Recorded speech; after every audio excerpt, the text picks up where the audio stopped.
Mr. Hugh, do you remember Tim Mulligan that lived in Arran? Well, Tim was a sailor once, and many a time he told me a great story how he escaped the hanging at the Arran. Aye, his story was like yours, sir, but it did not end like yours, for Tim is alive today, while there is no hope.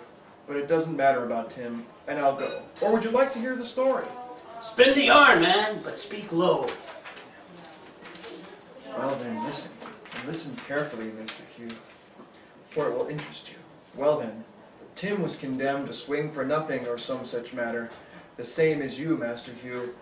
And when he was loaded with irons and put in the whole time, same as you, sir, and while poor Tim was sitting in his prison, a friend came on board to see him, for the ship was in port, and was to sail 8 bells this very night. And But the yarn, man, hurry. Sure, the yarn. Well, as I said, Tim's friends came on board to see him, and while he was talking with them, same as I am with you, sir, he stopped. He dropped from his sleeve at Tim's very feet a small steel saw. Be careful, Master Hugh, or you will lose the thread of my story. This saw was made of the finest steel and could cut through the thickest iron like a knife through butter. As luck would have it, no one noticed the dropping of the saw, and when they had gone away, Tim picked it up and began sawing away at the irons. All right. It is a good story. The sound of the saw on the iron made an ugly noise. So Tim began singing a song to drown the sound, so no one heard him. And just as 8 bells sounded midnight, the chain dropped from his hands. He made his way carefully to the deck, and while all hands were busy hoisting up anchor, he ran to the rail and leaped overboard. As he did so, a small rowboat shot out from the darkness. And just as he came up, somebody shot out from the darkness. And just as he came up, somebody in the boat pulled him up aboard. And the whole boat rode off, and Tim escaped. Good yarn, but come along. Oh, yes, I am coming. Did you understand the story, Mr. Hugh? Yes, I understand, Phadrig. Are you coming, or you want to stay till you're caught? Goodbye, Mr. Hugh. Goodbye, Phadrig. I shall not forget it. That's right, sir.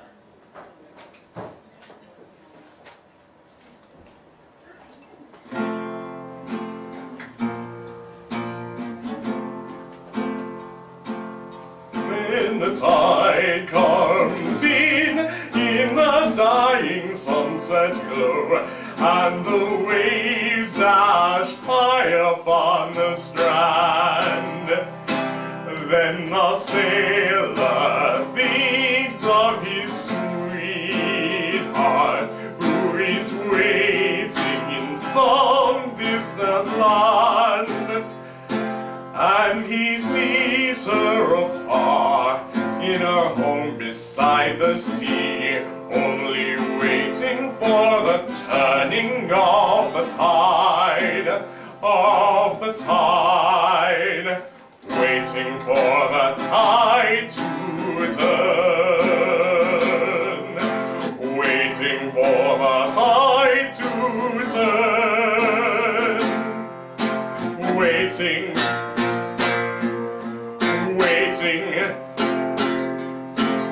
waiting for the tide to turn.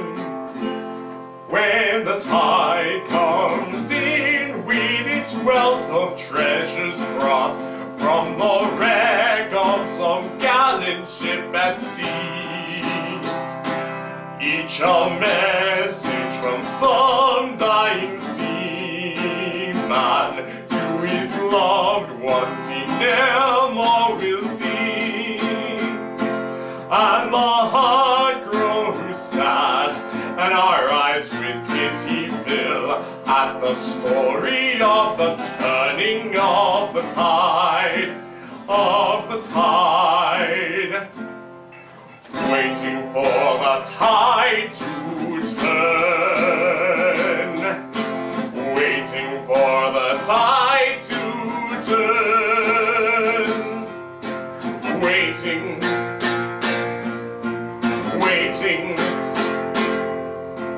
waiting for the tide to turn.